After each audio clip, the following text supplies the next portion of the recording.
colega me trouxe a seguinte questão. Eu achei assim bem interessante e resolvi gravar um vídeo para vocês ao invés de simplesmente responder para ele. Ele colocou assim: bom, nós sabemos que nós somos estruturados por meio de uma psicossexualidade. Existe uma personalidade, aquilo que nós chamamos comumente, de forma muito simplória, de personalidade freudiana. A questão é: pais obsessivos geram filhos obsessivos? Pais histéricos geram filhos histéricos? Pais fóbicos geram filhos fóbicos? Essa foi a pergunta.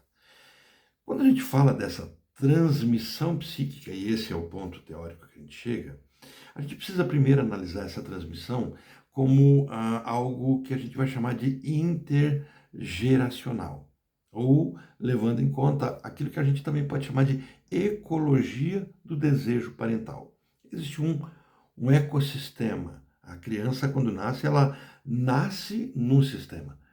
E ela nasce num desejo dos pais. Ela nasce numa história. Os pais dão um nome para ela. Os pais constroem uma história para ela, de aceitação, de rejeição, de amor, de ódio. A criança ela é banhada, ela é libidinizada. Né? Então eu preciso entender dessa ecologia. Eu tenho aquilo que a gente chama também de psicogenética. Quer dizer, essa criança que nasce, ela não nasce zerada. Ela não nasce com uma resolução a ser constituída. Ela nasce, na verdade, com uma história interna. Ela vem de uma história. Olha, ela nasce numa ecologia, num ecossistema, e ela nasce com uma estrutura que, por afeto, né, esse ecossistema vinculado a essa expectativa idílica interna, vão reagir de alguma forma. E ela ainda nasce numa estrutura neurótica que é montada, imantada, passada por aquilo que a gente chama de pulsão de morte, que é um processo de repetição. É neurótica, nós somos neuróticos. A sociedade é neurótica. Então, a gente tem que levar essas variáveis em conta. Por isso, a resposta não é uma resposta simples. Não é uma resposta sim, não, não. Vamos colocar alguns pontos. Primeiro, quando a gente fala de transmissão psíquica e de ecologia parental, a gente pode pescar em Freud, quando ele diz que a constituição da personalidade ocorre a partir de destinos da pulsão na história psicossexual da criança. O que ele está dizendo assim, com isso? Ele está dizendo que a minha personalidade se forma a partir de uma história que eu vou tendo. A forma como eu fui libidinizado, a forma como eu fui desejado, os impasses que eu encontrei na vida, a forma como a minha história demandou de mim, em encontro com o meu jeito de nascença, inato, com a minha estrutura que a gente vai chamar, de uma forma também simplória, de temperamento. Aquilo que tem a ver com a minha característica de nascimento, que independe de mim e da minha história. Então eu tenho algo com que eu nasci, uma herança psicogenética e com a minha história. Então os pais, eles são agentes centrais em tudo isso. Por quê? Porque eles vão investir a criança com a sua própria libido. Da mesma forma como uma criança de pais vegetarianos, ela terá tendência inicial de acostumar o seu paladar com os vegetais, pais carnívoros, a criança acostumará o seu paladar com a carne, pais conservadores acostumarão o comportamento dessa criança de forma conservadora e assim por diante. Dessa mesma forma, eu tenho uma criança que é libidinizada por esses pais, onde esses pais vão transferir marcas do seu desejo e das suas neuroses. Então, a primeira parte da resposta, a gente pode começar a delinear a partir daqui. De fato, existe uma possibilidade muito grande de que os temperamentos, de que a forma de lidar com a vida, que a personalidade, a psique dessa criança, esse psíquico, né, dessa criança, seja banhado e tem uma tendência a repetir o padrão dos pais. Freud vai enfatizar aquilo que ele chama de identificação primária. O que é identificação primária? Eu sou, com base na minha identificação, da construção da minha identidade, muito parecido com os meus pais. Com a figura parental, né, com a figura do pai, da mãe, com a forma como eles lidam com o problema. A criança, quando enfrenta um novo, ela procura no seu tutor, né, nesse que faz esse papel de amparar, de holding, de acolhimento, uma reação e repete essa reação. Isso a gente faz por printing, né? A gente vê isso nos animais por printing, a gente faz isso por pertencimento. Então, naturalmente, o comportamento dos pais serão repetidos nos seus filhos. É o primeiro tipo de ligação afetiva que nós temos. A primeira forma de ligação afetiva com a outra pessoa vai acontecer mesmo antes do Édipo, mesmo antes da estruturação do psíquico. No complexo de Édipo, essa criança agora vai se identificar com um dos pais e introjetar sua posição simbólica. Quem é ela nessa história dos pais? E qual será o objeto de desejo dela na história dos pais? Esse é o primeiro ponto. Lacan ele vai aprofundar um pouquinho esse raciocínio e ele vai dizer que o desejo dos pais constitui o desejo da criança. Olha, o desejo dos pais constitui o desejo da criança. O que Lacan está enunciando aqui? Que a forma como os pais lidam com a sua falta também poderá ser a forma como a criança lidará com suas faltas. Então, de certa forma, ele começa a se apresentar como favorável a essa noção de uma transmissibilidade da personalidade. O desejo parental ele é articulado pelo significante. Né? Ele filia a criança a uma linhagem simbólica. Então as famílias vão se parecendo. Então a maneira como os pais vão formalizar a falta e o desejo, né? Se por uma neurose, por uma estrutura clínica, por traumas, etc., essa estrutura vai construir inscrições do sujeito, a forma como o nome do pai é inserido ali. Então, inicialmente, sim, há uma transmissibilidade. Porém, ela não é decisiva, porque existe uma história da criança. Quando a gente fala desse tema, a gente tem que também levar em consideração que essa repetição dessa estrutura, obsessivo, histericofóbico, não é uma herança genética ou uma imitação direta. Freud vai dizer assim, lá no Pequeno Hans, que vai dizer que a forma fóbica dos pais lidarem com seus problemas vai dar base para que o Pequeno Hans também resolva tudo de forma fóbica. Ele nota que há identificação, né? Mas também há uma reação. E a criança ela pode se tornar um sintoma distinto como resposta à estrutura parental. Então, percebe? Inicialmente, a criança pode se identificar com os pais e resolver os problemas conforme os pais, baseados no desejo dos pais. Joia. Né? Segundo ponto, a criança pode reagir ao desejo dos pais. E numa reação aos desejos do pai, ela reagirá conforme sua construção e constituição psicossexual. Se essa reação começa a acontecer numa fase fálica, então talvez ele traga para um ponto de conforto anterior, que é anal, de controle.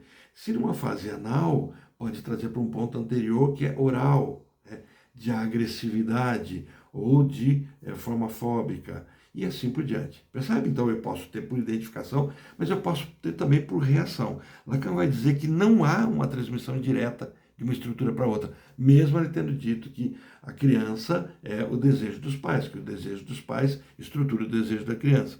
Mas a transferência do desejo e dos modos de gozo. Então não tem uma transferência de estrutura, mas tem uma transferência da forma como desejo. O sujeito, ele faz sua aposta singular. Observa isso. O sujeito faz uma resposta dele, uma aposta dele. É singular, só pertence a ele. Ante o desejo parental. Então, a estrutura se instituirá em função desse encontro. Eu tenho essas variáveis. E pode não repetir a estrutura parental. Entenderam? Posso fazer isso por identificação, mas posso, por reação, fazer exatamente o inverso, ou diferente. Ou seja, o obsessivo pode gerar obsessivos por identificação. Mas o encontro singular, esse ser singular, com o desejo parental, pode produzir sintoma distinto por reação ou contraposição. Respondemos não respondendo nada, né? Não há é assim. Então, por exemplo, pais obsessivos frequentemente vão transmitir uma angústia relacionada ao controle. Os pais obsessivos vão fazer isso, ao rigor, à dúvida. Mas os filhos podem, por identificação, também ser assim, ou eles podem reagir a isso e responder por identificação, responder por reação, contestando a ordem, ou pela constituição de um sintoma fóbico, deslocando. Quer dizer, como é que eu vou lidar com a minha história? Eu posso me identificar com os meus pais e me assumir com a mesma estrutura deles. Eu posso reagir à estrutura deles de uma forma baseada na minha história que está se estruturando, ou eu posso deslocar. Automaticamente eu crio um comportamento fóbico. Então Freud e Lacan vão realçar a complexidade e singularidade do encontro subjetivo. É singular, é de cada um. Então, quando ambos os pais formam estruturas diferentes, quer dizer, eu tenho um pai fóbico, eu tenho uma mãe obsessiva, eu tenho um pai obsessivo e uma mãe fóbica, eu tenho um pai obsessivo e uma mãe histérica, percebe? Agora eu tenho variáveis que começam a acontecer. A criança lida com um campo de tensão. A tensão é maior, porque ela não tem uma estrutura para identificar. Ela pode se identificar com uma e automaticamente contrariar a outra. Então, isso pode haver uma identificação com um dos polos, pode-se reagir a esse conflito ou pode construir um sintoma próprio. Freud vai remeter, vai nos referenciar a questão que acontece no Édipo, onde os pais, em suas diferenças, vão inscrever nos filhos a lei e o desejo. Então, assim, é transferido, é reagido, mas também dentro do Édipo eu vou ter esse quadro. Então, vou dar um exemplo simples, né? A gente pode pegar aqui uma criança que cresce com uma mãe obsessiva e um pai histérico. Observa, nesse exemplo proposto, a gente vai ter uma mãe que vai investir libido via ordem, controle, rotina. A mãe transfere a libido controlando seu filho, né? Não se esqueça do seu dever de casa. O certo é o certo, o errado é o errado. Valores obsessivos. Já o pai pode, né, para essa criança, transitar entre desejo e insatisfação. Pode dramatizar conflitos, pode teatralizar, apresentar-se triste, insatisfeito e trazer uma instituição de uma lei do desejo. O desejo agora me impõe aquilo que eu tenho que fazer ou não. O que pode acontecer com essa criança? Ela pode desenvolver sintomas obsessivos identificando-se com o pai, mas também ela pode desenvolver sintomas histéricos por reação ao pai. Ou ela pode desenvolver sintomas histéricos por identificação com a mãe, ou ela pode desencadear sintomas obsessivos reagindo a tudo isso. Essa insegurança que a mãe pode trazer. Então pode haver manejo, e esse manejo pode manejar, mudar, alterar o conflito, também via fantasia fóbica. Já que eu não estou lidando aqui, essa família disfuncional na conta de me dar esteio, estrutura, eu desloco para um objeto e a angústia passa a ser sentido de forma fóbica no objeto e afastando então os impasses entre o desejo e a ordem. O histérico na regra do desejo, o obsessivo na regra da ordem. E agora eu não consigo resolver isso, eu desloco de forma fóbica. Bom, em resumo, o que eu preciso dizer é assim, existe transmissão psíquica? Sim, mas nunca direta ou automática. Não é assim, então assim. Não. Eu tenho variáveis e muitas. Outro ponto que eu tenho, a constituição psíquica, ela depende do modo como o desejo dos pais é transmitido, vivido e simbolizado. É por meio da ordem, é por meio de satisfazer um desejo, há um deslocamento, né? A estrutura clínica ela pode repetir por identificação ou ser contrariada por reação. Não tem regra. É uma regra rígida, tem que ser desse jeito. Para cada sujeito, há uma aposta frente ao desejo parental. A cada sujeito, eu tenho uma aposta do próprio sujeito, e aí eu tenho também uma aposta referente à ecologia familiar. Então, Freud e Lacan, eles vão sustentar, e estou buscando nos clássicos, porque a gente vai ter depois as variáveis, né? Mas Freud e Lacan vão sustentar que o drama edipiano, as identificações e o desejo parental determinam, mas não pré-determinam os destinos dos sintomas e da estrutura. Na cena, há uma determinação. Mas o fato de ter pai ou mãe com determinada estrutura não pré-determina essa estrutura, mas serão determinados na história do próprio sujeito.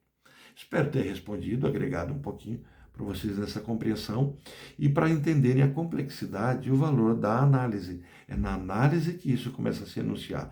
E é na análise que eu vou dissecando, tirando essas camadas de cebola. Sou assim por uma reação, sou assim por uma identificação, sou assim por uma fuga. Isso vai descrever então um pouco da minha estrutura. Um abraço para todo mundo.